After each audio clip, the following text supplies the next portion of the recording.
Bem-vindos ao resumão final do Congresso American Heart 2022. Nós aqui do Cardio Papers estamos reunidos, excepcionalmente em gravação, que normalmente essa revisão final dos congressos internacionais a gente faz ao vivo. Contudo, agora, em novembro, a gente está fazendo o Mega Desafio Tech 2022, a maior revisão de cardiologia aí dessa internet zona do Brasil. Se você não está inscrito ainda, a gente vai revisar todos os principais temas da cardiologia, sempre às 8 horas, no nosso canal do YouTube. Clica no link que aparece aqui na descrição desse vídeo e já se cadastra, que é gratuito. E, passando isso, estamos aqui reunidos hoje mais uma vez. Eu, Eduardo Lopes, se você não me conhece, sou editor-chefe do site Cardio Papers. André Lima, Fernando Figuinha, Remo Furtado, todos os editores aqui também do Cardio Papers. Vamos embora, minha gente, que a gente tem 10 trabalhos aqui para discutir. Coisa boa para discutir. Então, tarefa fácil. Muita coisa, sim. 10 trabalhos, vamos ver aqui se em 30, 40 minutos a gente consegue matar aqui, né? Lembrando que esses trabalhos todos a gente já discutiu em bastante, né, minúcia ali em vídeos separados. E mais uma vez, como sempre, todo congresso, alguém vai dizer, não, mas cadê o trabalho X, Y, Z? E a lista é nossa, então se você quiser criar a sua, você faz aí o seu podcast. A gente separou 10 trabalhos aqui. A unanimidade é burra, né? Exatamente. É a vantagem de você ter o seu próprio podcast. A gente separou aqui 10 trabalhos bem interessantes, né? Obviamente dá para colocar vários outros, mas aí vai ser assunto para as próximas semanas no site Cardio Papers, né? Então a gente separou por dias, correto? Primeiro dia, colocamos aqui 4 trabalhos para discussão. O primeiro, né? E aqui a gente vai bem bola na rede. Primeiro que a gente separou aqui foi o DCP, clortalidona versus hidroclorotiazida na hipertensão. Havia a possibilidade, né, Galego, Figuinha, Remo, de a clortalidona ser uma medicação melhor antihipertensiva do que a hidroclorotiazida, porque tem um tempo de meia-vida maior, uma potência teoricamente maior, etc. Diretrizes americanas, inclusive, recomendam usar a clortalidona como o tiazídico de escolha, mas a gente não tinha um head-to-head comparison, né? Um estudo grande que realmente comparasse ali os dois. Isso foi feito nesse trial DCP, que pegou basicamente idosos americanos lá do serviço do VA, e eles já usavam hidrocloro previamente, e aí basicamente ou o paciente continuava usando hidrocloro ou migrava para clortalidona. Endpoint, né? Mistura de infarto, AVC, morte, enfim. E não teve diferença, né, Galego? Deu no mesmo, né? Estudo neutro, tanto fez você usar hidrocloro, clortalidona, alguma repercussão prática, Galego? Muda guideline da SBC? Como é que funciona? Não, pela própria diretriz de hipertensão 2020, a conduta se mantém. Ele recomenda utilizar diurético tiazídico como uma daquelas medicações do trio de ouro no tratamento da hipertensão. Lembrando, o trio de ouro seria os bloqueadores de canais de cálcio, dipiridínicos, os inibidores do sistema renina, angiotensina, aldosterona e o diurético tiazídico. Ele não classificava em qual diurético tiazídico recomendaria para o tratamento em geral da hipertensão. Perfeito. Mas, como você comentou, as características farmacodinâmicas e farmacocinéticas da clortalidona parecia trazer um benefício maior. Esse estudo teve um acompanhamento de 3 anos e o controle de pressão em ambos os grupos foi muito parecido, né? Muito semelhante, e não houve diferença aí de desfecho primário entre as duas medicações. Então, hoje, em resumo, não há diferenciação em se escolher a clortalidona e a hidroclorotiazida. Era uma ansiedade muito grande, até porque pelo SUS a gente consegue a hidroclorotiazida pela farmácia popular aqui no Brasil, e a clortalidona a gente não conseguia. Mas, só reforçando, na diretriz, no posicionamento de hipertensão arterial resistente, a clortalidona ela ainda entra lá. Porém, isso é uma definição do posicionamento. Muito baseado em opinião de especialista. Exatamente. Também, né? Enfim. Figueiredo, uma coisa que teve a favor da hidrocloro, né? Muito discreto, teve um pouquinho mais de hipocalemia no grupo clortalidona. Coisa Sim. pouca, mas teve um pouquinho mais, né? Mas você tem que acompanhar realmente o potássio desses pacientes, que principalmente quando você está usando uma droga mais potente, pode ser algo que pode interferir na sua conduta. Outra característica é que o pareamento da dose da clortalidona com a hidroclorotiazida era diferente. Então, a hidroclorotiazida era basicamente a metade da posologia. Então, clortalidona 25 equivale a hidroclorotiazida 50. Isso. E assim por diante. Então, essa foi a maneira de você mudar. E mais uma conclusão que eu tiro é, primeiro, que a gente pode também diminuir o nosso senso de vira-lata, porque eu achava que nos Estados Unidos todo mundo usava clortalidona, e aí no próprio VA... 70 e poucos por cento do pessoal já é hidrocloro, né, que usa. Hidrocloro, né, então... Exato. Remo, então segue o jogo, né? Pegou amanhã um paciente no consultório usando hidrocloro, seca o hidrocloro, usando clortalidona, seca clortalidona, né? Não precisa mudar de um para o outro, né?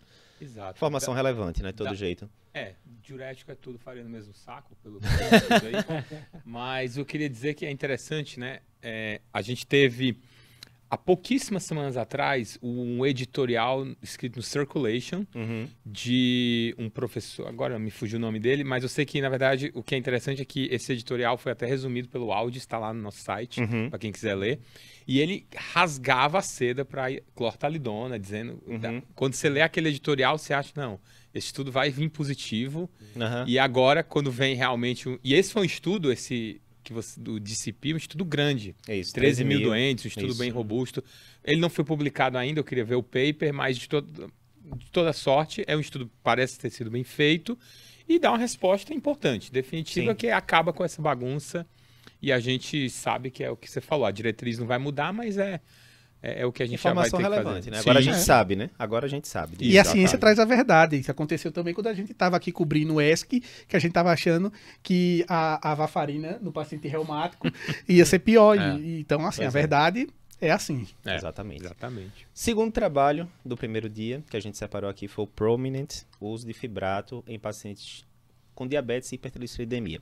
Então, a gente sabe pelos estudos de forma geral que você tratar a hipertrigliceridemia em pacientes ali de 200 até 499, na era pós-estatina não reduz evento. Um bocado de trabalho já mostrando a mesma coisa. Mas, quando você ia para subgrupos ali, tipo do acorde lípides, né, que era para pacientes diabéticos, sugeria, né, estudo negativo, mas sugeria que em um subgrupo com triglicerídeo acima de 200...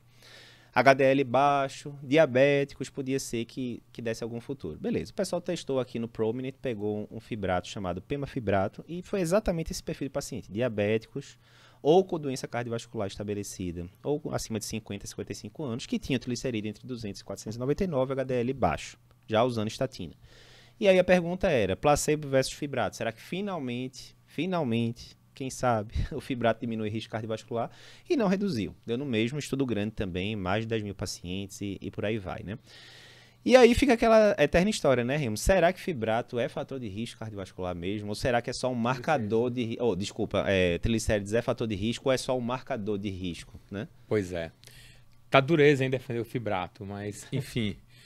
Você falou tudo, né? Eu acho que a gente ainda falta essa lacuna, nós ainda não temos... preenchida, ou seja, de um medicamento capaz de reduzir triglicéridos e que reduz evento cardiovascular. A única exceção a isso é o Reduced, mas com toda aquela polêmica que do ômega 3, cerca, do ômega 3, que o placebo era um óleo mineral, enfim.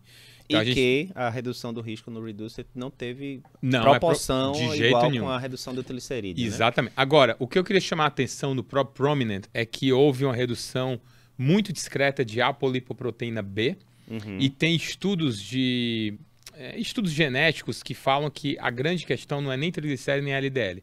Se chama apolipoproteína B. Então, toda vez que você reduzir a apolipoproteína B, é onde vai estar o benefício. E quando você reduz LDL, você tem uma redução grande de apolipoproteína B. No caso, os triglicéridos não se acompanha dessa redução. Talvez essa seja uma das explicações. A outra explicação é o tal do como fazer, né?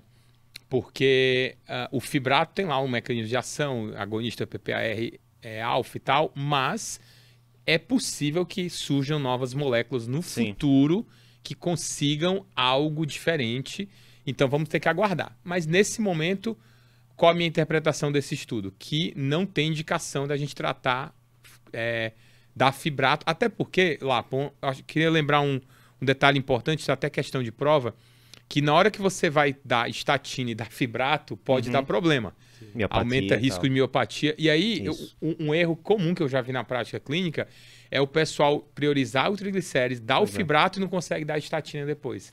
Ou seja, você está trocando um que realmente tem evidência, que é a estatina, e colocando no lugar um que não tem evidência alguma, que é o fibrato. E uma pergunta é, vamos entender o contexto histórico, né? O fibrato, por que a gente usa o fibrato até hoje? Porque antes não existia estatina, começou com o fibrato. O fibrato, na época pré-estatina, ele teve seu benefício, até porque ele diminuía a lipoproteína B, já que você não tinha a estatina, mas a partir do momento que na era estatina, essa medicação ela é muito mais eficiente e ele vai vir como se fosse uma gota d'água no oceano. Mesma coisa de ácido nicotínico, né? Tem um trabalho lá da década de 70, 1976, se não me engano, que mostrou redução de risco com ácido nicotínico, mas não existia estatina. Estatina é de 87, a primeira estatina, a lovastatina. E o estudo que tem pós-estatina, que é o MHI, foi parado no meio do caminho porque não tinha benefício, né? Então, assim, a estatina mudou o jogo, né? E outra coisa interessante que a gente fala muito, Figueiredo, no curso de prova de título, é o seguinte: qual é o efeito do fibrato no LDL? Depende. Um terço fica igual, um terço sobe, um terço diminui. E nesse estudo aumentou um pouco, 12 miligramas por decilitro no grupo que usou o fibrato. E faz sentido quando você vai para a fisiopatologia, né? O VLDL, que é secretado pelo fígado e que tem muito triglicerídeo, na hora que o fibrato aumenta a degradação dele, ele termina virando ali no final das contas, né? Vira IDL, né? E no final das contas vira LDL, né? Então pode acontecer isso também. Aí o pessoal até falou, será que não diminuiu o risco porque o LDL subiu pouco? Foi pouco, mas subiu. Enfim, o fato é que não mudou. Segue o jogo, mais uma vez, cuidado, aí tá passando fibrato à torta e à direita, porque isso não, mais um trabalho mostrando que isso não vai se transmitir em diminuição de risco cardiovascular para o seu paciente, né? Então a gente tem que saber, na hora que a gente prescreve alguma coisa para o paciente, o que é que isso está trazendo de benefício para o paciente. Então, cuidado com a caneta nervosa de querer prescrever o fibrato, e Raymond lembrou uma das principais informações. Quando você vem com um estudo neutro dessa forma, ele, apesar da gente sempre valorizar o estudo que é positivo, esse estudo neutro ele mostra pra gente, ele mostra justamente como você agir. Então, pensar que o paciente é que vai comprar, que vai tomar a medicação, mesmo que ele receba de graça, é um comprimido a menos, é menos efeito colateral. Então, less sempre... is more, né? Exatamente. Less is more. Beleza, terceiro estudo aqui, esse a gente vai comentar rapidinho, porque realmente é um estudo bem inicial, fase 1, mas muito interessante, que foi o estudo NTLA 2001. Não gostei desse nome, não. Eles podiam ter botado o nome mais bonitinho, né, Figueiredo? Mas, resumindo, na hora que você pega paciente com amiloidose por trânsito de retina, tem vários tipos de amiloidose. A amiloidose acontece quando você tem depósito ali de proteínas anormais, amiloides, que, como o Galego diz, pode formar no coração como se fosse uma T ali, meio que uma carapaçazinha ali no músculo miocárdico, no músculo cardíaco, e isso pode alterar a função do músculo cardíaco, gerando tanto disfunção sistólica quanto diastólica, né? Sistólica em fases mais avançadas. Uma das minhas analogias, que eu gosto muito de analogia, é que nesse procedimento da amiloidose é como se fosse uma camisa de força e que está ali amarrando o coração, outros tecidos, e o tecido dessa camisa de força é justamente a proteína amiloide. Então, se você faz menos proteína amiloide, menos você vai ter possibilidade de amarrar, fazer essa camisa de contenção. Perfeito. E aí, como é que poderia fazer para essa teia não se formar? Para ser tratado, poderia ter dois aspectos, né? Ou você tirar o fio que já está lá pronto e você tentar desalinhar aquela camisa. Com o estoque de fio, né? A primeira hipótese já está lá, o que é difícil. Você, depois que está lá depositado, você não vai conseguir tirar o fio por fio daquela camisa de força. E a outra cara, acaba o estoque do fio e faz com que ele nem produza a camisa de força. Então essa era a estratégia desse estudo. E aí o que acontece? A amiloidose é uma das mais comuns, né? Em algumas estatísticas a mais comum, a da amiloidose cardíaca é por transtirretina. Para produzir essa proteína normal, transtirretina, tem que ter uma alteração no código genético. E se a gente fosse ali com a mão e acertasse o código genético do paciente? Pô, show de bola, né? Espetacular, né? Quase que um Gattaca-like aí, né? Para quem é mais velho e viu o filme. E aí, foi basicamente isso que eles fizeram nesse trabalho. Era um trabalho com 12 pacientes só, né, Figueiredo? Bem pequenininho, fase 1, realmente. E eles conseguiram ali, através de mecanismos complexos, que nós não vamos citar aqui agora, mas eles conseguiam alterar o código genético do paciente e, em 28 dias, todos esses pacientes tinham caído mais do que 90% os níveis de transtirretina. Isso, né? Se manteve por 6 meses. Né? Isso se manteve por bastante tempo. Obviamente, né, isso não foi avaliado desfecho clínico, é estudo de fase 1. Então, daqui que tem a fase 2, fase 3, bote anos e anos, se é que vai ser positivo em relação ao desfecho clínico. Mas por que foi importante? Porque é uma outra forma de você tratar uma doença que tem mortalidade muito alta, né? Sim. E assim, é uma metodologia de terapêutica que a gente não sabe utilizar ainda e pode ser transponível para várias outras doenças. Então, acho que a grande beleza desse estudo é exatamente isso. O que você consegue tratar mais, se isso der certo, é um campo infinito aí. E o que é interessante é que na amiloidose transtirretina, pessoal, o nome transtirretina é uma proteína transportadora de hormônio tireoidiano e de retinol. E aí, normalmente, pensa como fosse uma fábrica, o fígado fosse uma fábrica, e ele vai produzindo essa transtirretina e ela é uma bolinha solta, e ela fica diluída. Quando você tem a amiloidose, você tem um problema que ela vai se engancha, e ela vai formando fio, e pensa como fosse a fábrica têxtil, ela vai produzindo esses fios que vai formar a camisa de força no futuro. E aí existem dois processos para tentar tratar isso. O primeiro que a gente tinha hoje mais consagrado, com mais tempo, era o Tafamides, que aí você poderia utilizar. Ele ia até produzir o fio, mas quando ele saía da fábrica, ia lá e cortava e fazia com que essa polimerização ela diminuísse. Ele produzia o fio, depois ele cortava o fio. Era uma forma. E essa forma agora é como se mandasse uma sonda e fizesse com que os trabalhadores dessa indústria nem fossem. Então ele nem produz. Então é uma possibilidade aí. E o principal situação que eu achei interessante, como o Figueiredo está falando, é a ciência por trás disso, Sim. de conseguir manipular o DNA para tratar logo no início. E aí, depois, o próximo desafio é como a gente vai fazer. Será que vale a pena fazer uma triagem para identificar quem tem possibilidade de produzir amiloide e já tratar com esse paciente? E era uma medicação que você infundia uma vez, né? Isso um mês, e avaliaria e cairia 90% da produção. Bastante. Interessante o caso. Vamos ver, cenas dos próximos capítulos. 2030 a gente vai estar aqui, talvez, quem sabe, fazendo aqui a revisão da American Heart. No final aqui eu vou até propor a votação de qual o principal trabalho, e aí vocês que estão escutando aí, estão assistindo, já vai pensando qual é o seu voto. Perfeito. Adiantando aqui agora, vamos ligar aqui uma terceira marcha aqui agora. Depois a gente teve, fechando o primeiro dia, a gente teve o Ironman. Certamente o melhor nome de trabalho do Há controvérsias, né, Lapa? De nome foi bom. Sim, há controvérsias. Não entremos nesse ponto. Mas talvez tenha sido o mais controverso deles. Por quê? O que a gente sabia sobre terapia de ferro na IC, que fração de ejeção reduzida previamente? A gente tinha 2 trabalhos principais, o CONFIRM-HF, que confirmou em 300 e poucos pacientes que a reposição de ferro venoso em paciente que tem fração de ejeção reduzida e algum parâmetro de deficiência de ferro, ferritina abaixo de 100, saturação de transferrina abaixo de 20%, enfim, diminuía sintomas. Boa. Sintoma, coisa relevante. Sugeria reduzir a internação, mas ele não tinha poder para isso. Fez então o AFFIRM-HF, que basicamente era um estudo bem maior, mais de 1.100 pacientes, né, quase o quádruplo, e o objetivo dele era mostrar se ia diminuir internação e morte. Bateu na trave, o endpoint primário foi neutro, né? Não chegou na significância estatística, mas a mensagem geral do trabalho que se passou era, não, vale a pena você usar para diminuir a internação. Bateu na trave, então foi uma trave que quase foi gol, né? A narrativa foi essa. Mas se você for ver lá a publicação, se eu não me engano foi no Lancet, é neutro, né? Pegou o intervalo de confiança, passou 1, o P não foi menor do que 0,05, etc. Ok.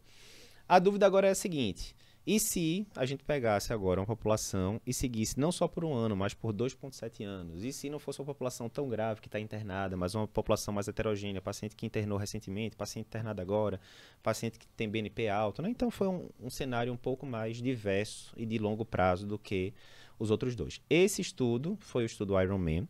E o desfecho? Qual o desfecho que ele identificava? Adiantando, né? O desfecho aqui, deixa eu só ver, galego. Tá aqui. Exatamente. É igual ao do AFFIRM. Perfeito, exatamente, o mesmo desfecho. E foi neutro mais uma vez. Mais uma vez, o intervalo de confiança passou pelo 1, ou seja, né? Tanto poderia ajudar quanto prejudicar. O P, mais uma vez, não foi menor do que 0,05. E é aberto, né? Um estudo que ele via que estava tomando a medicação. Isso, não era então, quando você pega lá o primeiro estudo que tentou avaliar e tinha sintomas, você pode ter até o efeito de estar tomando uma medicação. Aquele soro azul.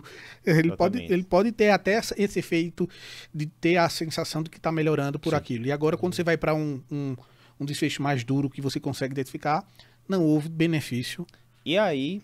Qual foi o dilema e a polêmica desse estudo? Mas aí o dilema foi o seguinte, galera, porque aí vocês devem lembrar, teve uma coisa chamada Covid aí em 2020, 2021, e aí atrapalhou muito o estudo de fato, né? Porque os pacientes tinham que voltar para ficar coletando perfil de ferro para ver se ia ter que ter novas dosagens, e aí os pacientes não voltavam muitas vezes porque estava tendo Covid, ninguém queria sair de casa.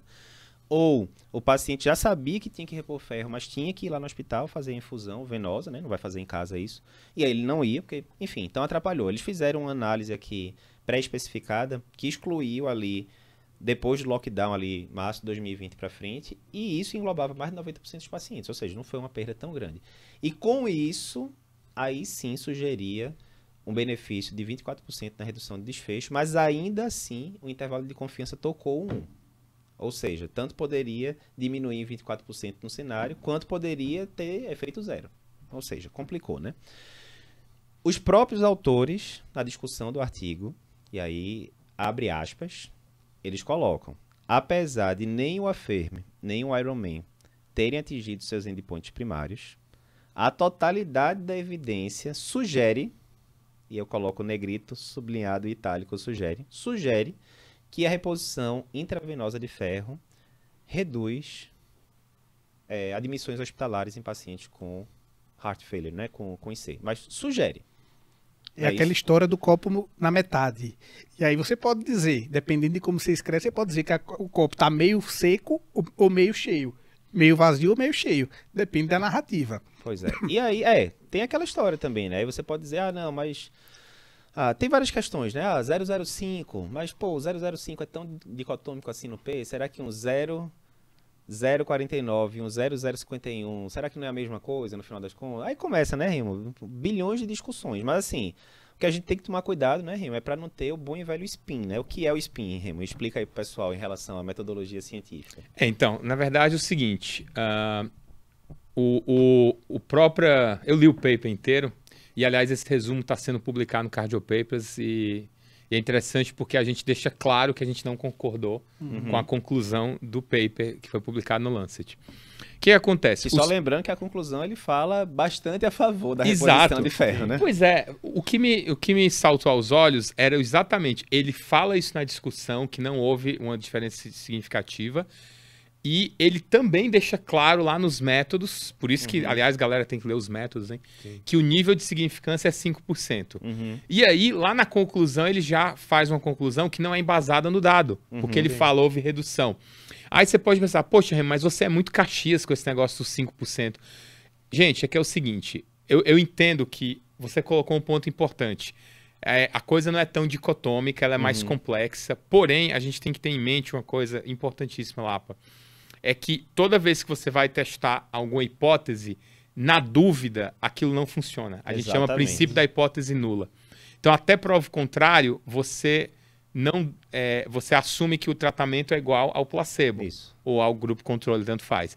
Então, você só pode afirmar que o tratamento é superior quando você tem uma evidência convincente, além da dúvida razoável. É igual condenar uma pessoa para prisão, entendeu? Tipo, isso. É a mesma na analogia. Dúvida pro réu, né? Na dúvida pro réu. A pesquisa é em dúvida pro hipótese nula, ou seja, o não efeito. Então, o que os caras estão fazendo é deturpar isso aí.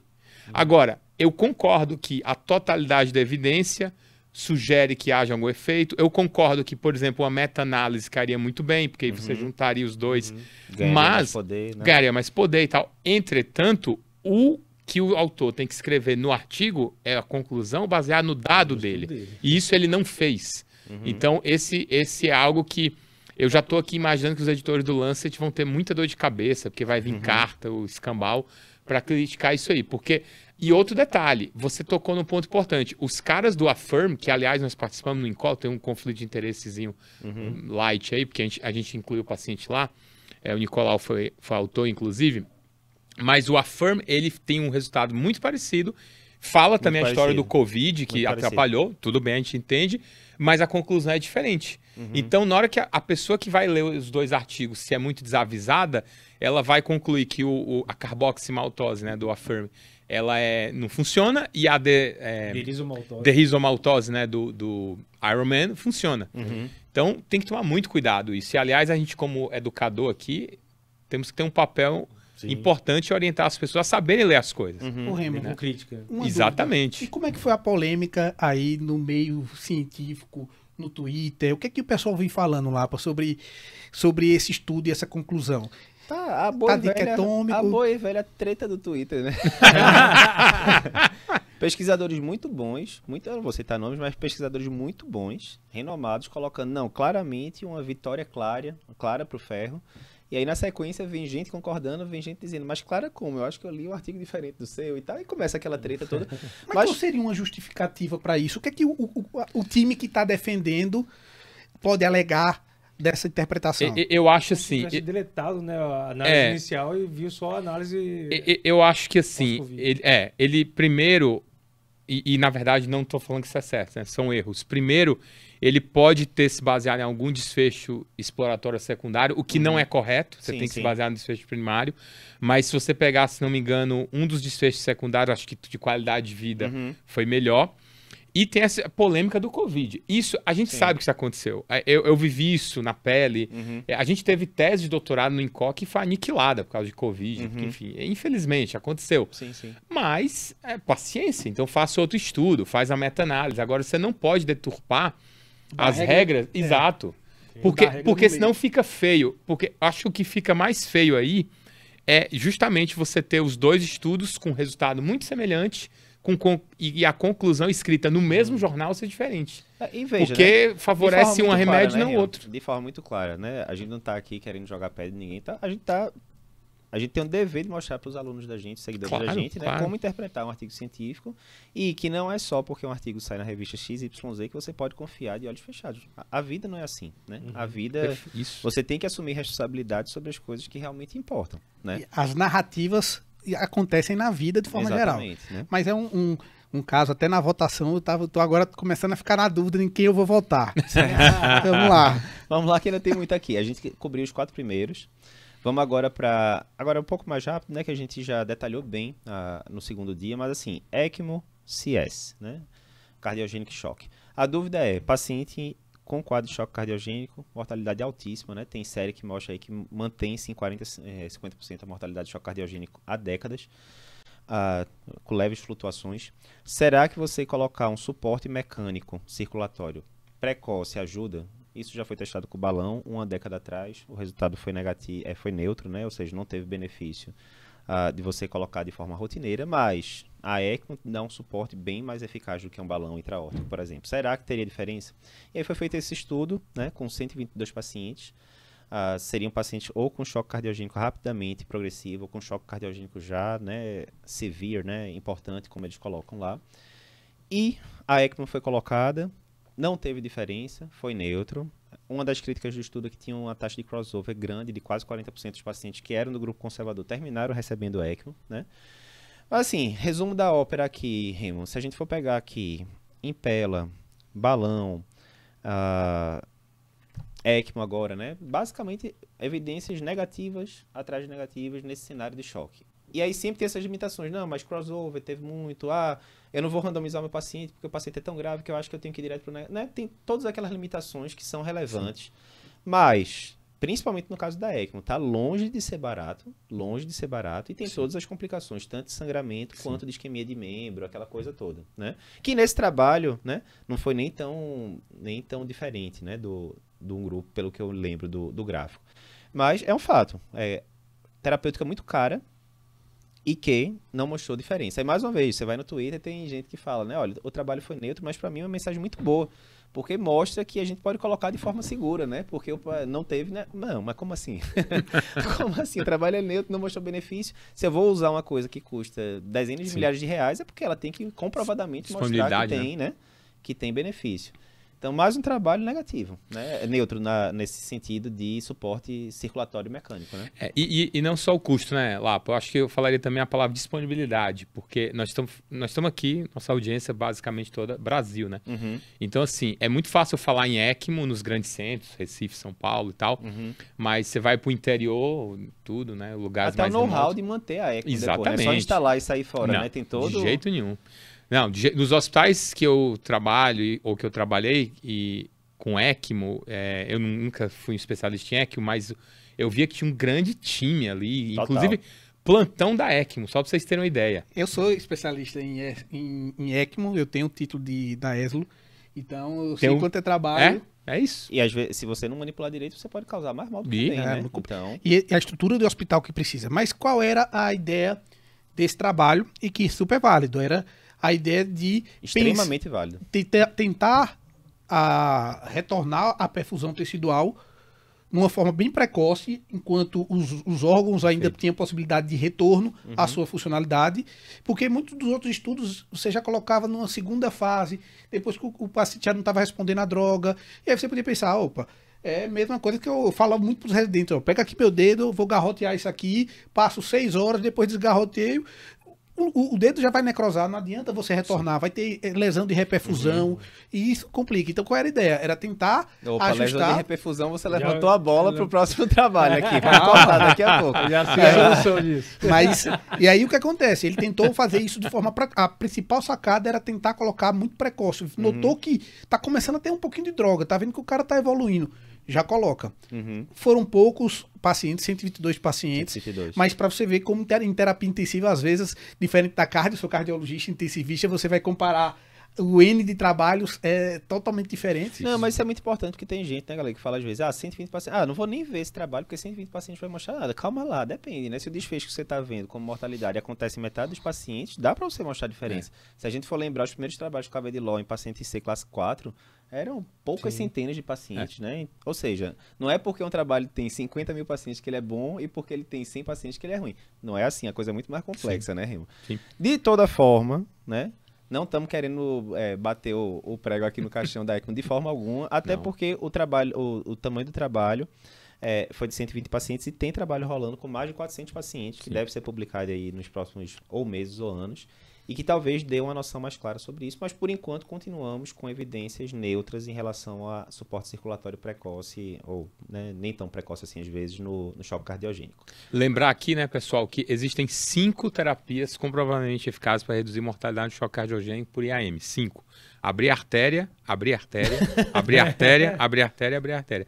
Não pode, mas isso é importante. Mas viu, a dúvida pessoal? depois era o time, quando abrir a artéria. Exato. Mas Aí... assim, o que eu tô falando com essa brincadeira é o seguinte: a gente às vezes fica focado, é claro, é importantíssimo a gente estudar ECMO, balão, Impella, que é muito popular nos Estados Unidos, por sinal, novos fármacos. Agora, o principal para o infarto, e 50% dessa população é infarto com supra, é você realmente resolver o vaso culpado. Sem dúvida.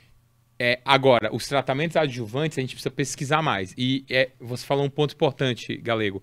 Os trabalhos de terapia intensiva são muito pequenos. Por quê? Primeiro, essa questão da mortalidade, que você, às vezes não precisa de tanto N, mas outra questão é a dificuldade. Sim. Então, os investigadores desse estudo estão de parabéns por terem feito, porque não é fácil. Sim. Porém, desde 2015, né, Galego? Aí exato, na luta, tal, né? Estão na luta para incluir. Porém, eu friso o seguinte, eu acho que para a comunidade científica médica é importante ter mais trabalho sobre isso. Sim. Eu acho que eu não acho que é o último prego no caixão, não é, não. De Total, jeito nenhum, acho que tem que continuar Vamos esperar esse investindo trabalho nisso, de 400 Então, pacientes que vai ser relevante. Então quer dizer que o importante é abrir a artéria para não ter reperfusão, para melhorar, evitar levante a bola. do miocárdio. Tô esperando para cortar aqui, vai. A partir disso, como é que a gente vai falar para o próximo trabalho justamente sobre como você proteger o miocárdio sim. de Melhorar lesão a do paciente com infarto. Ficou bonito. Não foi nem intencional, mas caiu um aqui em cima do outro, foi bom. A questão é essa, certo? Vamos tirar choque cardiogênico da jogada agora. Paciente com infarto com supra, se a gente comparar com a década de 50, a mortalidade caiu enormemente aí nesses últimos 60, 70 anos. Mas ainda tem uma mortalidade ali de 5, 7, 8%, não é pequena, né? Mesmo quando você reperfunde precocemente esses pacientes, muitos desses pacientes, às vezes, tem quem nunca viu, né? Nunca abriu a artéria e tem aquele no reflow, né? Ou seja, a artéria epicárdica, ou ela não abre, ou ela abre lentinho e fica toda careca ali, né? Os vasos laterais todos, parece que foi a microembolia ali, né? Um muro de trombose, bateu lá, quebrou a trombose, saiu os tijolos, mas aí ele foi entupindo a periferia, a microcirculação. Ou no reflow, ou slow reflow, injúria de reperfusão, toda aquela porcaria, né? Juntou um bocado de coisa ali necrótica e jogou pra frente, né? E se a gente tivesse alguma medicação que ajudasse a diminuir essa injúria de reperfusão? Já tentou com meio mundo de coisa isso. Na crônica, até a trimetazidina tentar com essa mesma possibilidade de alterar o metabolismo para ser mais resistente à isquemia. No agudo já tentaram com um bocado de coisa. Nada e o chinês fez o quê? E aí veio um estudo chinês que usou uma EVA, que a gente tem um especialista aqui nessa EVA. Figueiredo, qual é o nome da EVA? Tonchiló. Certo. Que não é só uma erva, né, Figueiredo? É uma mistura de coisas. 10, né? Então, Que é alquimia, Eu não né? sei nem se a gente quer saber tudo que tem lá dentro. acho que é melhor não porque tem- saber os componentes. Pois é, mas de ginseng a bichos e tal. E a questão é essa erva, tonchiló, que eu já tô pegando aqui o jeito, Figueiredo, que já vem sendo usado na medicina tradicional chinesa há décadas, né? Desde 96. Tinha evidência já de que, né, poderia diminuir Apoptose. fenômeno de no reflow, essas coisas todas, mas o que importa é desfecho clínico.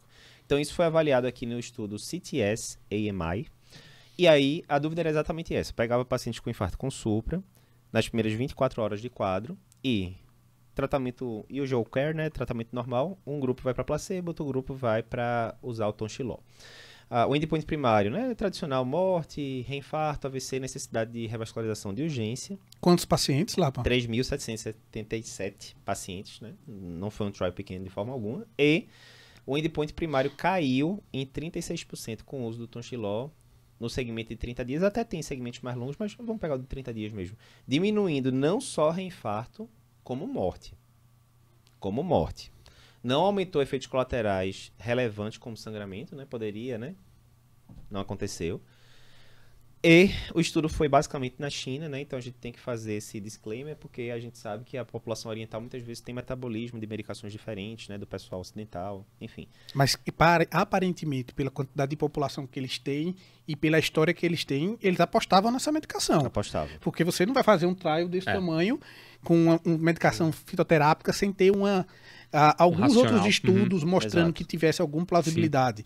E esse estudo, o que é estranho é só a dimensão Isso. de desfecho de Bom uma demais para medicação. ser verdade, né? Inclusive com diminuição de mortalidade, etc. Figuinha que tentou comprar Figuinha, a medicação. Você tem que comprar Ela é a cara, ela é medicação. barata, como é que é? É cara, porque o problema é a posologia, né? Você vai ter que tomar 4 comprimidos, 4 cápsulas, 3 vezes por dia.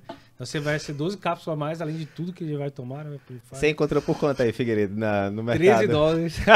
A caixa com 30 comprimidos que daria para 2 dias e meio. Olha aí. Certo. Então Isso aí a seria gente um- pedindo fora, aquela coisa toda, né? Mas assim, digamos, Figueiredo, se a gente colocasse aqui, a gente Ninguém tá dizendo que é pra tomar, não, né, Não, minha gente? Pelo vou menos. vou comentar agora, né? Estávamos brincando. Se a gente tivesse aqui agora a caixa na nossa frente, o paciente com infarto com supra agora chegando em qualquer hospital tal. Com esse único trabalho que a gente tem em mãos agora, Remo, já se sentiria confortável em passar para o paciente ou esperaria trabalhos adicionais? Olha, o resultado ele é empolgante, porque é uma magnitude de efeito grande, mas eu acho que assim, eu não estou dizendo que eu sou contra a medicina tradicional chinesa, nada disso. Acho que tudo bem, é sempre bom, quanto mais alternativa, ainda mais numa doença grave como infarto, melhor. Mas a gente precisa ver o manuscrito, isso né, eu acho que é o primeiro ponto, porque a gente precisa ver detalhes no desenho do estudo, como que foi o cegamento, o desfecho e tudo mais, é um ponto importante. Outro ponto importante, muita gente está questionando assim, se o Figuinha, né, quis lá comprar e tudo para o paciente dele e tal, como é que isso vai chegar ao Brasil? Porque, teoricamente, como é uma erva, sei lá, um componente, entraria como suplemento nutricional. Porém, se você entra na via regulatória da Anvisa como suplemento nutricional, você não pode pôr lá na bula, olha, reduz infarto, morte, porque você já está clamando benefício. Aí, para entrar nessa vibe, aí vai ter que mandar todos os dados. E assim, é aquilo que eu já falei para muita gente. O pessoal da Anvisa, FDA e EMEA, eles, comparado com o editor de New England, eles são ultra vezes mais rigorosos. Sim. Entendeu? Eles não vão olhar apenas o dado do trial, eles vão ver a manufatura, as condições que o tal do negócio lá, a capacidade de você manufaturar e reproduzir e tudo mais, porque eles estão preocupados com várias questões relacionadas à qualidade do produto. Tô pensando Não como que vai produzir. Pois é, não, então, exato. Então, esse eu acho esse que é é um uma coisa- detalhe importante Eu acho que e uma que coisa vai ter muito que ser importante visto. também, né, Remo, é o contexto. Porque, por exemplo, a gente tem uma medicação, né, que a gente não tinha, que eu saiba pelo menos, trial de fase 3 mostrando benefício relevante. Ela surge e com benefício muito grande. Então, é aquele negócio, querendo ou não, você tem que ficar... Será que é bom demais para ser verdade? Você tem que ficar, né, a ciência gera o ceticismo, né? Deveria ser assim. Tem que ligar É o desconfiômetro, é isso? Não, Sim. de esperar outros trabalhos, né? Porque, veja, Sim, também digamos que eu acabei de inventar agora uma gliflozina nova, né? Eduardo Lapa, gliflozina. Pronto, eu inventei agora e testei aqui em 10 mil pacientes com IC e mostrou diminuição de desfecho. ok, pô, a gente já tem um bocado de trabalho mostrando contra medicações, né? Sim. Homogeneidade, etc, etc. Provavelmente um estudo só bem desenhado já responde aquela questão, não tem por que você ficar batalhando tanto e tal. Mas é a mesma coisa da colchicina, né? A colchicina lá, quando a gente vai pra doença coronariana crônica, né? Ou aguda, tanto faz. Não tinha tinha umas evidências ali que poderiam sugerir tal. Aí veio um primeiro estudo grande, né? De colchicina em coronariopatia. Agora eu não tô lembrando se o primeiro foi em agudo ou em crônico. Primeiro é se o foi Coco, foi agudo. Foi agudo. Agudo. Perfeito. Coco. Depois foi o Lodoco, né? Mas aí você vem com o resultado bom de uma medicação que é barata. Pô, peraí, o resultado tá bom demais pra ser verdade. Será que é isso mesmo? Né? Vamos avaliar melhor aqui. Então acho que talvez caia nessa celeuma aqui, né? Olha, tá bom demais pra ser verdade. A gente não tinha praticamente evidência prévia de grandes trabalhos de fase 3. Talvez seja melhor a gente avaliar, considerando principalmente isso que você fala, né? A maioria dos trabalhos que a gente testa, a maioria das drogas que a gente testa, no final das contas, são neutras ou às vezes até causam malefício, né? E são dois aspectos que eu queria deixar aqui posto. Primeiro, torcendo que venha, era bom. Assim, eu hoje não sou pesquisador, então eu posso torcer. Então, posso torcer pelo. A medicação tem um nome até que eu não sei Mas a falar. gente pode torcer também, viu? O pesquisador pode torcer, ele só não pode Então, tem o interferir. Tonginor, que aí a gente torce que seja uma medicação que venha trazer benefício. Até porque a gente já falou tanto essa semana que a gente já sabe Sim, falar não, ela vai de ser- forma boa, né? Então, Eu assim, a gente confesso já tá que eu não até aprendi ainda a acostumado falar. Eu acho que, na minha lembrança, quando eu for daqui a uns anos rever esse podcast, tanto pelas redes de YouTube, outros canais como Spotify, o Apple, E os outros que nem existem, que nem existem ainda, né, galera? eu vou lembrar, e o mote vai ser o Tongilol. Mas o que eu acredito é, a medicação não é por ser fitoterápica que a gente tá colocando em jogo ou não. Eu acredito. Até porque a aspirina vem da casca de O ácido salgueiro, salicílico, a né? gliflozina vem da casca da macieira, então... É. E enfim. quantas vezes eu já vi hepatite, hepatopatia por um chá de quebra-pedra. Sim. Então tem efeito e a gente acredita na medicação no princípio ativo. Uhum. Não é isso. É só o fato que agora ele abriu um cenário de hipótese. Ele vai dar nome à nossa cobertura do American Heart de 2022, porque foi um estudo que a gente discutiu bastante. E vamos esperar cenas dos próximos capítulos Sem aí dúvida. para saber qual vai ser o direcionamento. Venha Tonchilol. Beleza. Outro trial polêmico esse, realmente, né? Agora, aqui... Receba, né? Temos mais 4 para discutir. O primeiro eu vou passar aqui, foi o último trial do segundo dia, né, do domingo, que foi o acompanhamento de mais longo prazo do isquímia, né? Isquímia, maior trial aí de coronariopatia crônica, pegava pacientes que tinham isquemia pelo menos moderada em teste não invasivo, um grupo ia para CAT de rotina e revascularização posterior, outro ficava em tratamento conservador, tratamento clínico otimizado, só ia para CAT se a casa caísse, digamos assim. Segmento inicial de 3,2 anos, não teve diferença de desfecho primário, deu igual os dois caminhos. E agora a gente teve o segmento de 5,7 anos, com a maioria dos pacientes, perdeu-se muito pouco paciente, era 5.200 e pouco, agora a gente tem 4.825 pacientes. E o endpoint principal mesmo ali era morte e, resumindo, foi igual, continuou sendo igual, morte geral, depois de 5,7 anos. Na hora que a gente desmembra, a morte cardiovascular caiu, a morte não cardiovascular aumentou, mas chegamos à conclusão aqui que, de forma geral, o que importa mais para o paciente é morrer ou não morrer. A gente ainda quer saber os detalhes melhores dessa morte não cardiovascular, enfim. Não tivemos dados aí sobre qualidade de vida, desfechos não fatais, como, por exemplo, infarto não fatal, etc. Mas, conclusão da gente aqui no podcast que a gente gravou específico disso, né, era de que o isquímia continua dando ali o reassurance pra gente, a tranquilidade de que o tratamento clínico evoluiu muito aí nas últimas décadas, né? E que os pacientes que antes a gente morria de medo ali de ter talvez se eu não tratar esse paciente rapidamente, ele pode ter uma morte súbita ali. Até pode, mas você tratá-lo não vai diminuir, né? Pelo que a gente está vendo aqui. Né? Tratá-lo com intervenção. Com intervenção. Intervenção mecânica ali de abrir. Porque intervenção. tratar, você vai estar tratando. tratar sempre. Tratamento otimizado. Tratamento clínico otimizado, sempre. É o desejo da gente tratar essas Sim. patologias com comprimido, com medicação. Ó, que bom. Isso. Vamos torcer que continue. Então é isso, né, Remo? Assim, mais dados do isquímia. A gente vai ter segmento aí para mais de 10 anos do isquímia, mas focando muito realmente em mortalidade, né? Pelo que foi visto, né? Sem tantos dados aparentemente, né? De desfechos não fatais, etc.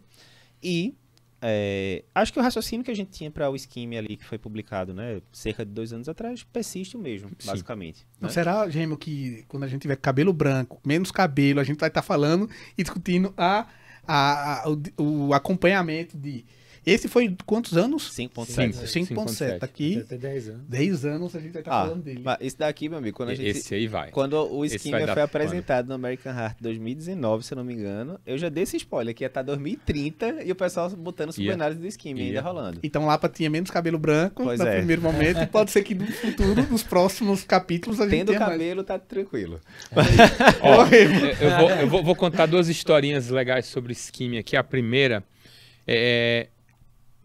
um pouquinho antes do Ischemia sair, acho que um mês antes, eu visitei o Canadá, lá o Toronto, lá com o Mike Facu, e a gente ficou batendo um papo sobre os estudos que iam sair no American Heart. Ele falou, olha, o Ischemia, se vier neutro, a casa vai cair no mundo. Ele falou desse jeito.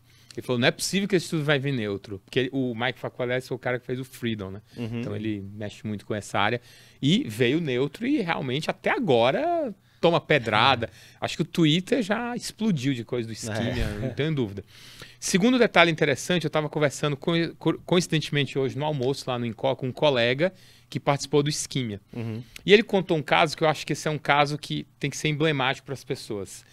Que era um paciente do Ischemia que foi randomizado para grupo revascularização. Ele tinha uma lesão grave na DA, outra na CX. Ele fez dupla mamária. Impecável a cirurgia. Ficou lindo. 3 anos, 4 anos, lá pelo 3º ano ali, ele estava no ambulatório, muito bem, obrigado. De repente ele estava ali naquela saída do INCO, aquela rampa famosa. Começou a passar mal, dor no peito, voltou para o ambulatório, eletro supra inferior. Foi para o CAT, coronária direito ocluída. O que é que eu quero dizer com isso? É que a gente fica falando tanto em revascularizar, mas a doença progride, pessoal. Sim. Então você revascularizou a DA e a CX, mas o paciente ele não tem só aquilo para tratar. Você tem que impedir que a doença progrida em outros leitos vasculares, inclusive os não coronários. Então não adianta nada lá, você colocar lá aquelas pontes lindas, maravilhosas, radial, dupla mamária, e o teu paciente sofreu um AVC. Sim. Entendeu? Por quê? Porque, na verdade, a doença aterosclerose ela é sistêmica. Então eu acho que um dos maiores legados do Ischemia é mostrar isso para as pessoas. Eu costumo brincar que eu já vi gente chegar no consultório e falar, não, o paciente vai vir pedindo para fazer a cirurgia porque ele quer continuar fumando, comendo besteira e não tomando estatina. Aí o que é que você tem que falar? Meu caro, vai embora. Você está se enganando, porque vai colocar tudo a perder, entendeu? Não, e outra coisa, né? O Fininho tava brincando hoje que não sei quem tinha passado para uma paciente 40 miligramas de simvastatina e tal, e para lá, né? Se a gente for lembrar, boa e velha simvastatina, velha de guerra, nunca canso de falar isso. 1994, o ano do Tetra, a gente lá vendo o Roberto Baixo chutando a bola lá pra cima, lá no Pelé abraçado, Galvão Bueno, aquela coisa toda. Saiu o estudo 4S, que 30% de diminuição de mortalidade com simvastatina da crônica. Né? Então, mais uma vez, às vezes a gente fica discutindo tanto coisa que já foi vista e revista, né? Através de vários trials que não diminui desfecho. E às vezes o paciente tá lá fora da meta da estatina e você fala, pô, esse paciente não é aderente, fala, seu José, tomei aí sua estatina, tá bom, vá para casa. Você gasta 10 segundos tentando convencer o paciente a usar a estatina, que comprovadamente diminui, enquanto que se fosse um paciente com lesão grave de DA, por exemplo, que você acha que tem que revascularizar e o paciente não quer revascularizar, você, mas seu José, pelo amor de Deus, deixa eu lhe explicar e mostra o desenho, entra no YouTube, não sei, né?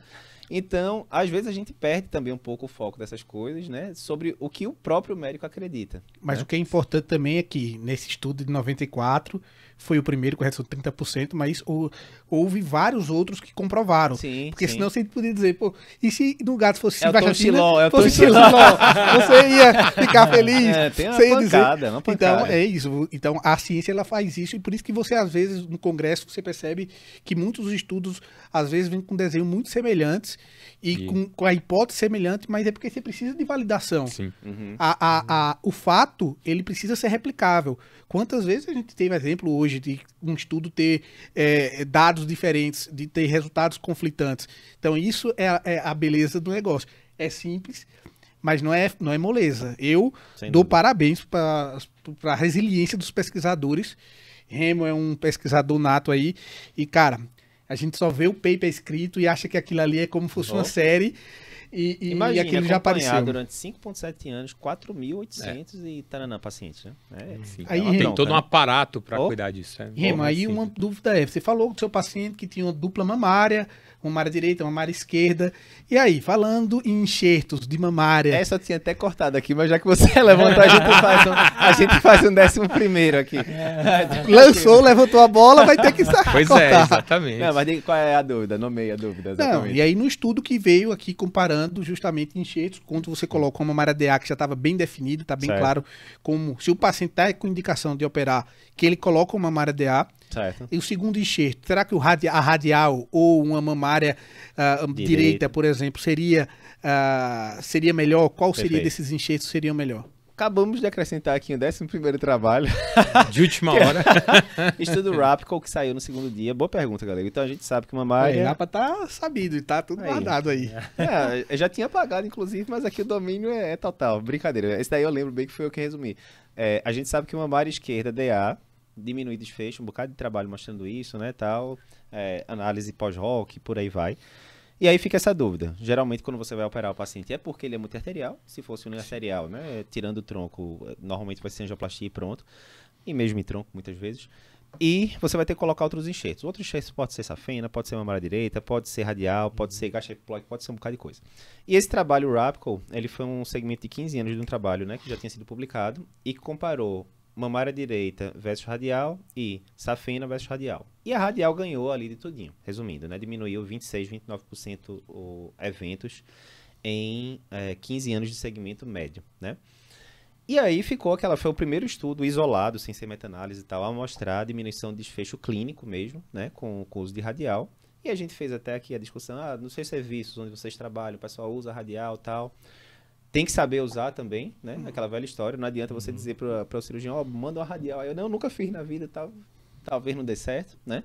Mas fica um bom contexto em relação a isso, Galego. Porque mesmo em relação à mamária direita, que é um enxerto que tem uma patência de longo prazo muito boa, né? Pelos estudos, teve benefício sim de 26% redução, favorecendo a radial. Então, para o pessoal da cirurgia não ficar triste, que a gente não comentou nada aqui de cirurgia, tá aqui um 11º trabalho para a gente colocar aqui. E também não mata a possibilidade de dupla mamária, porque, sim, por exemplo, existem possibilidades, às vezes, quando você tem uma aorta em porcelana, que você não pode mexer na aorta para colocar o enxerto, porque você, nesse aspecto desse enxerto da radial ou de safena, você tem que tirar o vaso, colocar na aorta e fazer a ponte para o vaso. Isso. Às vezes você tem uma lesão grave em aorta, calcificação, que na hora de você furar essa aorta você pode embolizar e fazer AVC. Sim. E aí, nesse caso, às vezes você pode botar dupla mamária, porque mesmo aumentando o risco de mediastinite e problemas torácicos, você não manipula a aorta como manipularia aí nesses enxertos. Mas vamos lá. Terceiro dia, hoje, né? Estamos gravando aqui na segunda-feira. A gente separou 2 estudos, né, Figueiredo? E aí vai ter o bônus ali no final, que não saiu no Congresso da American Heart, saiu no Congresso de Nefrologia, né? A Nefro roubou esse trabalho aqui da gente. Mas, brincadeiras à parte, a gente vai falar um resumo bem rapidinho do EMPA Kidney, mas antes dele, os 2 trabalhos aqui que a gente quis comentar do terceiro dia, que foram o Best CLI, esse aqui muito mais para cirurgia vascular do que para a gente. Contudo, é muito comum, quem nunca, né? Teve seu paciente aí que, sei lá, era coronariopata ou com insuficiência cardíaca e tinha doença arterial periférica associada. Comuníssimo, quem faz muita avaliação pré-operatória, né? Todo mundo aqui já fez. Todo mundo já foi chamado pela cirurgia vascular para ver aquele paciente que está com isquemia crítica, que vai ter que operar e vai decidir se vai fazer CAT ou não, né? Ele já começa a corrida como um alto risco cardiovascular, né? Exatamente. Uma das principais características de alto risco. E que geralmente o pré-operatório vai mudar muito pouco, porque são cirurgias ali, no mínimo, de urgência, né? Enfim. E o racional é claro, assim, a doença é a mesma, né? É uma doença em artéria. Agora, imagina, se você consegue obstruir uma artéria da perna, uma artéria muito mais grossa, imagina a coronária. Mas aí o que esse estudo veio a testar? Pergunta foi a seguinte, Galego. Se eu tô com um paciente com doença arterial periférica crônica, que tá com isquemia crítica agora, dor em repouso, ou aquela úlcera geralmente isquêmica, distal, e que não melhora de jeito nenhum, e tá com antibiótico, aquela coisa toda, não melhora. Vou ter que fazer alguma coisa. Eu poderia amputar a perna, a gente não quer isso pro paciente. Geralmente, se tiver anatomia favorável, a gente quer revascularizar. A revascularização pode ser cirúrgica, né, aberta, etc., ou pode ser percutânea. O que é melhor? Aí fica sempre aquela eterna dúvida. Tem muito serviço que cada um, não, na minha experiência é melhor isso, na minha experiência é melhor aquilo. E é sempre interessante você saber a realidade, né? E não só a experiência de fulano e beltrano, né? Relevante. Bem relevante, bem relevante. E aí, basicamente, eles randomizaram aqui quase 2.000 pacientes no final das contas. E aí tinha meio que 2 subgrupos. Todo mundo tinha que ser suscetível, né? a tanto revascularizar percutâneo quanto cirúrgico, lógico, né? Senão não fazia sentido você colocar no trabalho, mas um grupo que era maior, mais de 1.400 pacientes, tinha um enxerto de safena top para você usar, né? Para tirar a safena e usar como enxerto lá no bypass, né? Cirúrgico. E outro grupo menor, não, a safena não era boa e ia ter que usar algum outro enxerto, certo? E aí o que é que foi visto? Nesse primeiro grupo maior, que a safena era boa, a cirurgia diminuiu em 32% o risco de desfecho, né? Basicamente diminuiu a amputação, que é um desfecho relevantíssimo. Comparado com a angioplastia. Com angioplastia. E diminuiu necessidade de nova revascularização. No outro grupo, que era menor, 396 pacientes, em que a safena não era boa, ou seja, tinha que se virar nos 30 ali com outros enxertos, aí não teve diferença. Tanto fez um ou outro. E aí, moral da história, o cardiologista tem que dominar totalmente esse conceito, vai ser o cirurgião vascular, óbvio, né, que vai decidir a indicação. Mas é importante a gente estar atualizado nisso, porque muitos pacientes da gente, coronariopatas, 40% dos pacientes, 42%, eram coronariopatas, então muitos pacientes da gente, que são pacientes que estão acompanhando há anos com a gente, vão terminar agudizando e a gente vai ter que saber conversar ali com o cirurgião vascular, ver se faz sentido o que está sendo proposto e tal. E o paciente não é nem um coração, nem uma perna só. É uma então pessoa. Você tem que avaliar um conjunto, decisão Exatamente. multidisciplinar. Às vezes você pode ser um paciente que tem uma coronariopatia grave, mas ele vai ter tanto benefício na perna que você vai ter que discutir, colocar e discutir em conjunto, multidisciplinarmente e com o paciente. E esse dado eu achei extremamente relevante. Também importante o cardiologista ter essa noção. E aí a grande pergunta é essa. Vou ter que revascularizar? Vou. Tem anatomia para fazer dos dois jeitos? Tem. Aí a grande pergunta seria essa, a safena do paciente tá boa aí para usar? E então aí, sinceramente, a gente eu vou até perguntar para o pessoal da cirurgia vascular quais são os parâmetros que eles usam, ultrassom, para saber se essa eles safena fazem realmente vai ser boa ou não. né? Exato. Fazem flebografia para avaliar a dimensão, dilatação. Mas é interessante porque está dizendo que é seguro você fazer a cirurgia e tem benefício. Desfecho, né? Diminuir desfecho, inclusive amputação, que é um desfecho importantíssimo. Sim, importantíssimo. perda de membro. Então, estudo bem importante. Eu falo tanto mal da safena no coração, mas aí, no caso, parece que é o contrário, ela é boa. Aliás, o ditado continua valendo, safena só é boa na perna. Aí, foi bom. Mas eu queria deixar um detalhe importante, a gente falou tanto em tratamento clínico, mas o tratamento clínico da doença coronária, estatina, AS, etc., também é importante para essa doença vascular. Isso é interessante, quando ele botava lá... Que a doença é a mesma, né? A doença é a mesma, então isso também ajuda... O uso de estatina nesses pacientes, eu não vou saber o número exato, mas era ao redor de 70%. Ou seja, muita coisa para você melhorar também no tratamento clínico, né? Isso é uma informação relevante também. Relevante. Gostou? Pronto. Gostei. Que bom.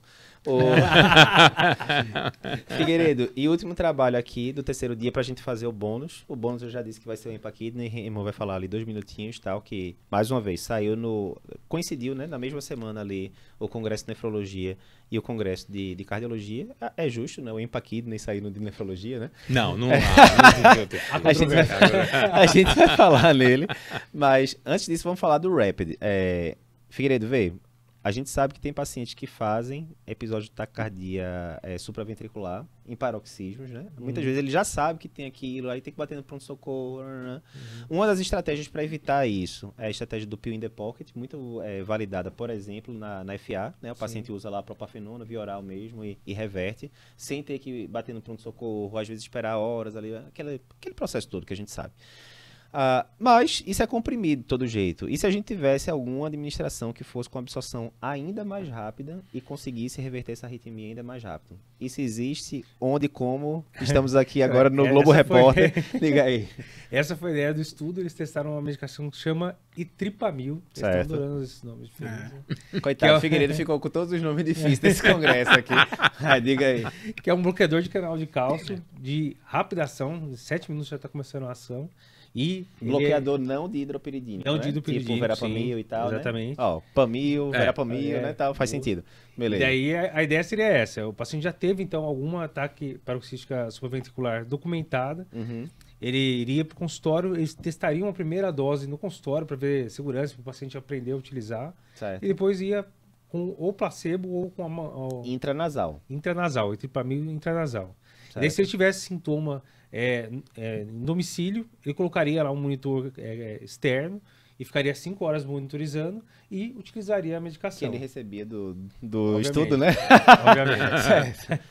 E a ideia era essa, o endpoint primário era quantos % dos pacientes teriam uma taquiarritmia revertida em 30 minutos. Certo. E quem usou o Itripamil, 64% tinha revertido contra 31% do grupo que usou placebo. Perfeito. Então, em 30 minutos, e quando foi ver, na verdade, o tempo para reverter foi em torno de 17 minutos. Você usou o etripamil, em 17 minutos revertia. Uhum. E o grupo que usou placebo foi 53 minutos. Revertia também, mas demorava mais. Uhum. Então, o que eles queriam mostrar é isso. Primeiro, é uma medicação segura, não teve nenhuma BV avançada, não teve nenhuma complicação mais grave. A maioria das complicações eram nasais, sangramento, obstrução nasal, etc. E que foram poucas, né? E foram poucas e foi seguro. Então é uma alternativa a mais para você dar para esse paciente aí que fica tendo vários paroxismos. Chegou no hospital, você não vai usar isso, vai usar adenosina. E que é interessante, né? Que a gente tá tão acostumado com os desfechos grandes, né? Morte e tal. Aí você fala, pô, não ia reverter de todo jeito, só reverter mais rápido. Isso não adianta. Mas veja, se coloque no lugar do paciente. Você tá em casa, começa uma palpitação. Você tem um negócio que você pega ali, 10, 15, 17 minutinhos você reverte. Pô, se eu tivesse arritmia, eu acho que eu ia gostar de ter essa opção, né? De reverter Mas rápido. a gente já tem um spoiler aqui, que o Remo já conversou com o Pedro Veronese, ele tem uma opinião diferente, eu acho que vai ter um Opa! interessante aí sobre já, tudo. Exato, eu já tinha falado com o Pedro sobre... Porque, na verdade, tem uma curiosidade. A gente estava fazendo um levantamento dos estudos que ia ter no American Heart, aí eu coloquei esse nome, etripamil, certo. no Google. Sabe qual? No Google, se você colocar etripamil, Taxupra, primeiro site que aparece chama cardiopapers.com.br. Porque Pedro resumiu o estudo de fase 2. Uhum. E aí eu fui falar com ele, o que é que você acha desse remédio? Ele falou, cara, não sei, acho que isso aí não vai colar muito, mas deixa aí guardado na manga que a gente faz uma live de clube de revista com ele. Então já ficou o spoiler aqui de um... Até para ver qual... Até para poder ver qual é a diferença, se for uma diferença muito grande, se ele se afastou mesmo. Custo de medicação. Custo da medicação. Eu brinquei com o Figueiredo, vai que a gente vai sair do pill in the pocket para o intranasal in the pocket. Né? Mas a plausibilidade e a lógica que você colocar é bem interessante. Você colocar a medicação, rápida, a absorção né? rápida. É como se você tivesse né? o coração disparado e você puxasse o freio de mão. Isso a gente faz na adenosina. A gente faz na adenosina. Mas esse com intranasal pode ser que seja. Vamos ver mais pra frente. Provavelmente vai precisar de mais estudos aí pra mostrar a eficiência. Esse não foi que saiu na New England, né, Figueiredo? Foi o outro, né, que saiu. Foi o Progressive, foi o da ablação, né? Certo? Não, então esse aqui a gente ainda tem que ler o paper completo também. Mas pra tem ver um vídeo já do direitinho. Progress já também. Perfeito. Então, cada um... agora a gente vai pro bônus. Não, bônus antes. E o bônus vai poder entrar na votação ou não? Pode aquele café com leite, vai. Não, o bônus não é vai entrar, não. Se entrar na nefro, eu me recuso. A nefro roubou, Eu me recuso a colocar uma... Não, nós estamos sentidos. Tô magoado, então ele não pode, não. EMPA-KIDNEY, Remo, diz aí o contexto do que foi e por que foi importante esse estudo. Então, o EMPA-KIDNEY, na verdade, é muito parecido com o DAPA-CKD. Acho que todo mundo conhece esse estudo, né? Mas revisa aí, pessoal, que a gente tem aqui um público heterogêneo. O DAPA-CKD foi um estudo aproximadamente 4.500 pacientes, testando dapagliflozina, inibidor de SGLT2, que já tá tudo, assim, na cardiologia acho que meio que ficou... Sim. Aliás, é um roubando do outro, né? Começa na endócrina, o cardio toma, agora o nefro. Mas, na verdade, assim, a gente já tinha alguma evidência lá nos estudos... A mesma história da IC, né, pessoal? Por que foi testado o inibidor de SGLT2 na IC? Porque lá nos estudos de diabetes se encontrou isso e depois hoje a gente sabe que é o último tratamento da IC, independente de ter diabetes ou não. Aí na nefro foi a mesma história. Lá, desde os estudos de nefro, o DECLARE, o EMPA-REG, etc., a gente viu que havia uma redução da progressão... De diabetes, exato. Havia uma redução de desfecho secundário de progressão da doença renal crônica no diabético. Daí, o que é que foram feitos? Estudos incluindo diabético e não diabético. O primeiro foi o DAPA-CKD, com DAPA, mostrou redução importante do desfecho de queda de filtração glomerular ou progressão para a doença renal terminal, quer dizer, o sujeito ficar dialítico, transplantar, etc. E agora veio o EMPA-KIDNEY, que confirmou exatamente... Teve o Credence também, né? Só que o Credence com cana foi só diabético, só tinha diabético. Perfeito. Então, o DAPA-CKD, ele teve a inovação de ter 1/3 de não diabético, 2/3 diabéticos, e agora o EMPA-KIDNEY, a maioria era não diabético. Certo. E eles também tinham uma porcentagem de pacientes, isso foi bem interessante, que não tinham microalbuminúria aumentada. Certo. Então isso foi outra inovação desse estudo. Mas no frigir dos ovos dá a mesma, ou seja, proteção renal importante. Se o seu paciente tem doença renal crônica, independente de ter ou não diabetes, ele se beneficia do inibidor de SGLT2 como tratamento para frear a progressão da doença renal. E por que esse estudo é importante para a cardiologia? Porque, óbvio, nossos pacientes têm, como vocês falaram, não é só o coração, né?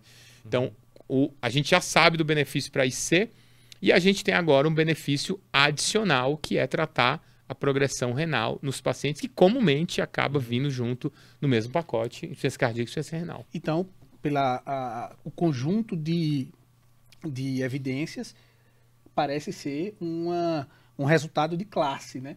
Total. A SGLT2 Isso. não é da medicação específica. Não. Será que vão testar SGLT2 na sepse? Um pássaro me contou que tem. Tem um pássaro. Se não, É, eu acabei de tá pensar rolando. nisso agora, mas pode Não, ser mas depois eu vou contar uma história aqui. Mais uma história. A gente fez um estudo chamado DARE-19.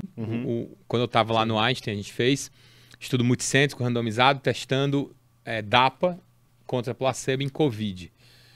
O objetivo era reduzir complicações multiorgânicas, choque ou morte ou insuficiência respiratória. Hazard ratio 0,80 a favor da DAPA, só que não foi um resultado estatisticamente significativo. E a quantidade de pessoas Pois é. não dava pra... E assim, foi uma luta, porque a gente ficou coçando a mão para querer aumentar o estudo, mas aquela história, não teve gás e tudo.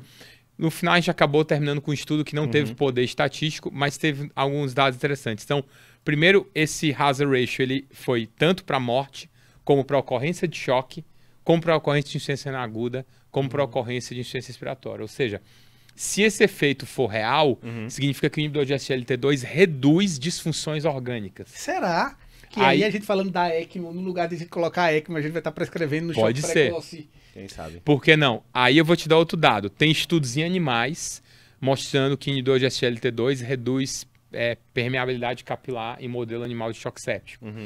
Terceiro dado, tem uma meta-análise ainda não publicada, mas de todos os estudos de inibidor de SGLT2 mostrando redução de morte por infecção. Ok? E aí, por conta disso, um pássaro me contou que vai ter um estudo aí, Olha aí. que vai sair logo, que é de inibidor de SGLT2 de choque séptico. E não Mas foi vamos nada ver. combinado, tá vendo? Então, beleza. Exatamente. Mas vamos Então, lá. muita água para rolar ainda nisso Boa. aí. Então, ó, relembrando dos 10... Eu vou tirar o empaquidne, né? Da jogada. Vamos lá. DCP, clortalidona versus hidrocloro. Agora chegou a hora da verdade. Cada um vai escolher o trabalho que achou mais relevante. Ou promissor de ser relevante. O Prominent, pemafibrato, não diminuindo o risco em pacientes diabéticos com hipertrigliceridemia. O estudo da amiloidose com alteração do código genético do paciente, diminuindo mais de 90% os níveis de transtirretina.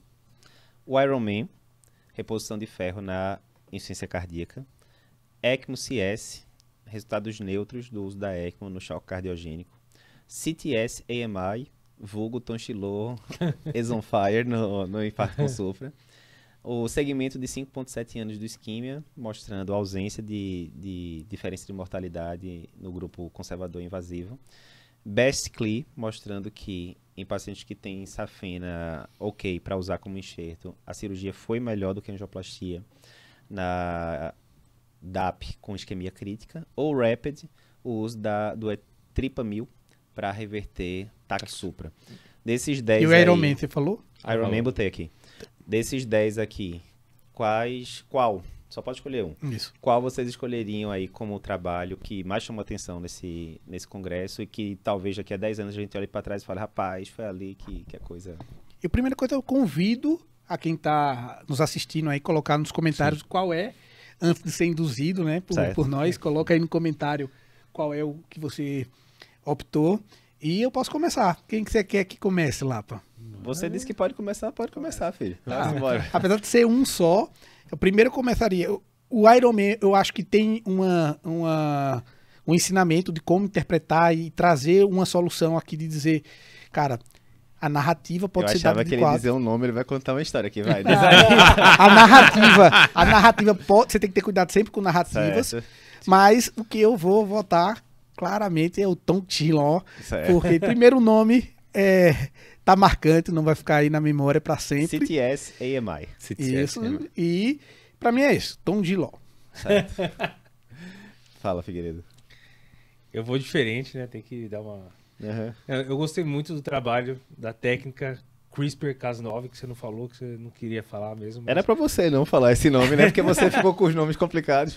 Mas é a técnica que eles utilizaram no estudo da amiloidose para mudar a sequência genética. Interessante. Eu Legal. acho que esse trabalho, apesar de ter sido um trabalho fase 1, é um trabalho que a gente vai, daqui a 10 anos, vai olhar para trás e pode ter mudado a vida de muita gente aí. Bem interessante. Então eu voto nesse trabalho. Não só na amiloidose, mas como em outras Não, qualquer áreas, né? doença que Sem tenha dúvida, né? alteração genética.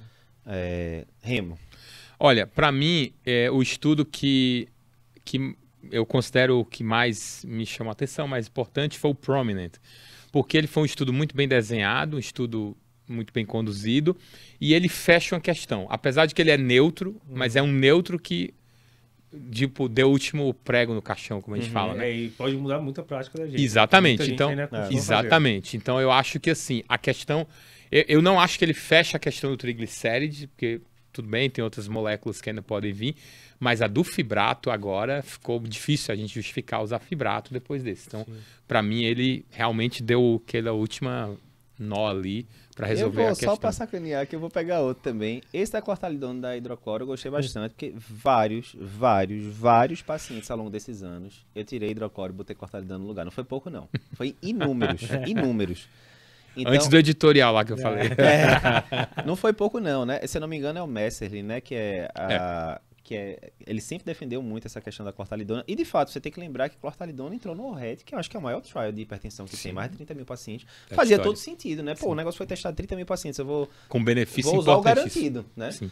Mas realmente agora, eu acho que eu ficaria de boa ali. Tá usando hidrocloro, continua com hidrocloro. Tá usando cortalidona, continua com cortalidona e segue o jogo. Porque a gente sabe que cada mudança que você faz na receita do paciente, pra você é uma palavra que você mudou. Sim.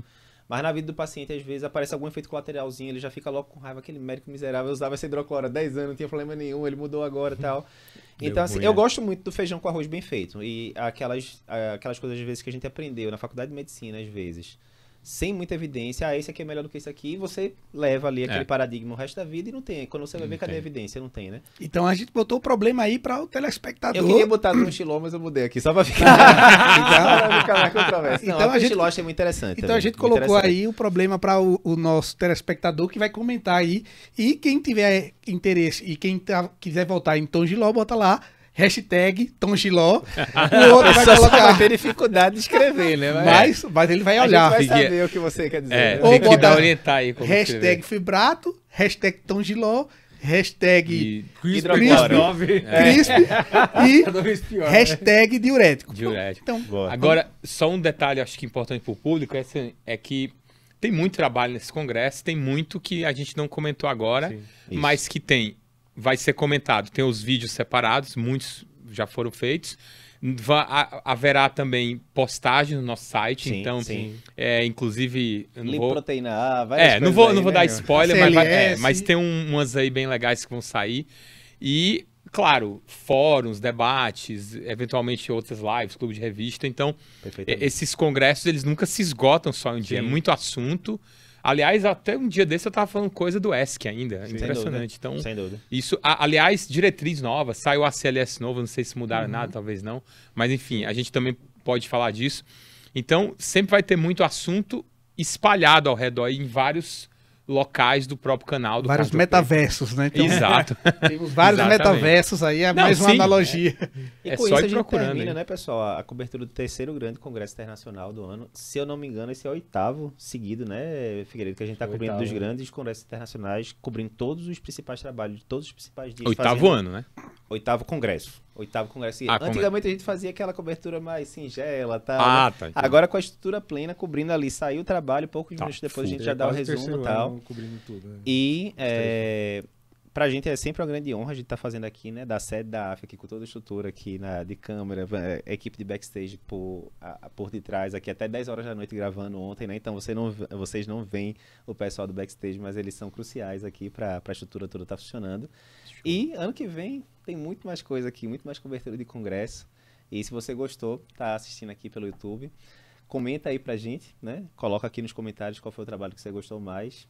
Não esquece de se inscrever no canal se não tiver inscrito ainda. E se você está escutando aqui pelo podcast, compartilhe esse episódio com seus amigos. Obrigado e até a próxima.